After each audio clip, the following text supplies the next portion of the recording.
죽으신과 같은 죽음, 바울의 한방입니다. 예. 오늘은 그의 죽으신과 같은 죽음. 우리가 예수님의 십자가 이러면 디도모라고 하는 도마처럼 우리도 함께 주와 죽으러 가자, 이렇게 그냥 쉽게 말하는 거예요. 모르고. 그러니까 흔히 십자가를 내가 잘못된 선택을 하고 내 허물을 마치 하나님께서 지워주신 십자가처럼 이렇게 착각하고 그렇게 여기는 사람들이 많아요. 일면은 맞아요. 하나님께서 지워준 십자가일 수도 있어요. 그렇지만 엄격히는 본인이 길을 잘못 들어놓고 하나님을 원망하느니라 거기에 해당될 수 있는 거죠. 그러니까 욕심이 화를 부르는 거예요. 하나님의 십자가는 구원입니다.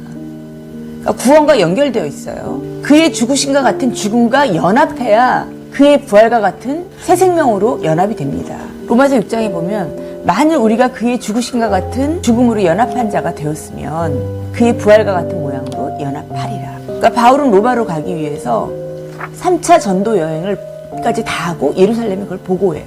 말하자면 이제 잔치죠, 잔치. 영적인 잔치를 하고 또 유대인들이 또 일부 또 핍박한다고 하니 결례까지 하고 다 이런 다음에 성전에서 유대인의 소유로 매를 맞고요. 거기서 로마군 천부장한테 결박을 당합니다. 그러니까 맷값은 있어요.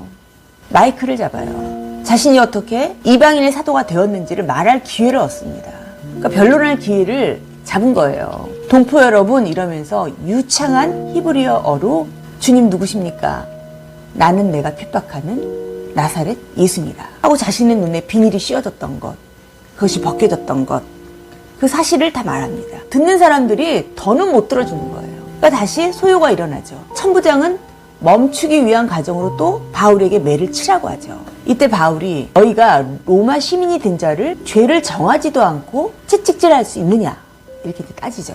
이게 이제 단초가 되어서 신임 총독 베스도 앞에 서고 아그리빠 왕에서 청문회까지 개최됩니다. 저는 이제 이번에 우리나라에서 에이펙 경주에서 그 성공적으로 개최된 거 너무나 하나님께 감사드립니다. 또 경주 시민들 자발적으로 뉴스를 보니까 협력하고 봉사하고 우리 대한민국도 K-POP 스타들 다 동원되고 너무나 감사드립니다. 나라가 안정돼야 우리가 또 예배를 잘 드릴 수 있죠. 그러니까 청문회가 열려졌을 때 바울의 얘기를 듣다가 총독 베스도가 크게 소리 지릅니다. 바울아, 내가 미쳤구나.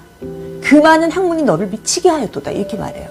여기서 바울이 멈추지 않아요. 밀리지 않습니다. 각하요. 내가 미친 것이 아니고 참되고 온전한 말을 하나이다, 이렇게 그냥 정면에서 말을 하는 거죠. 이 일은 한쪽 구석에서 일어난 일이 아닙니다. 그러면서 곁에 있는 아그리빠 왕에게 선지자를 믿으십니까? 믿으시는 줄로 압니다, 이러면서 시작해요. 완전히 압살을 하는 거죠. 감당 못하죠. 갑자기 훅 들어왔는데요. 아그리빠 왕이 내가 적은 말로 나를 권하여 그리스도인이 되게 하려는도다. 네가 적은 말로 나를 설득하여 그리스도인이 되게 하느냐? 그 얘기예요. 근데 바울이 곧장 말이 적으나 많으나 왕뿐만 아니라 오늘 내 말을 듣는 모든 사람도 이렇게 결박된 것 외에는 나와 같이 되기를 원하나이다 하고 쐐기를 딱 박습니다. 그러니까 이럴 수 있는 이유, 바울은 예수님을 믿은 게 얼마 안 돼요. 안지가 얼마 안 돼요. 우리처럼 오랫동안 예배드리고 훈련받고 세례받고 뭐 이런 게 아니에요. 그냥 한 방에 이미 종교에 있어서는, 이미 유대인 종교에 있어서는 바울은 열심히 특심이었던 사람이었어요. 그런데 본인의 유대인의 사상이 완전히 전복된 거죠, 복음으로. 그러니까 전복당하는 순간 물이 변화해 포도주 되듯이 천지가 개벽된 거죠. 그의 죽으신 것 같은 죽음은 많은 시간을 요구하지 않습니다. 짚어드리면 죽음이라는 것은요, 육적 죽음과 영적 죽음이 있어요. 그러니까 죄의 결과로서 징벌로서 받는 죽음, 우리가 너무나 잘 알죠. 모든 사람이 죄를 범하였으면 하나님의 영광에 이르지 못하더니 하는 그 아담의 범죄, 한 사람으로 말미암아 죄가 세상에 들어오고 할 때 그 아담의 범죄가 영적인 죽음이에요. 그러니까 모든 사람은 다 살아있다고 해도 예수님 모르는 사람 다 영적으로 죽어있는 사람들이에요. 그러니까 하나님과 단절을 말하는 거죠. 여기에 연합이에요. 영적으로 죽어있는 상태에서 입었던 것, 여기에서 이 죽음의 연합이에요. 그의 죽으심과 합하여 세례를 받음으로 그와 함께 장사되었나니, 우리가 그의 죽으심과 같은 죽음에 우리가 동참되는 거는, 그분은 어떤 분이냐, 우린 거길 생각하지 않고 곧장 막 부활로 가니까, 달려가니까 냅다 질리잖아요. 그게 아니라 그의 죽으심과 같은 죽음할 때 그 죽음은, 예수님의 죽음은 죄가 없으신 분이에요. 그러니까 예수님은 죄가 없으셨다는 거예요.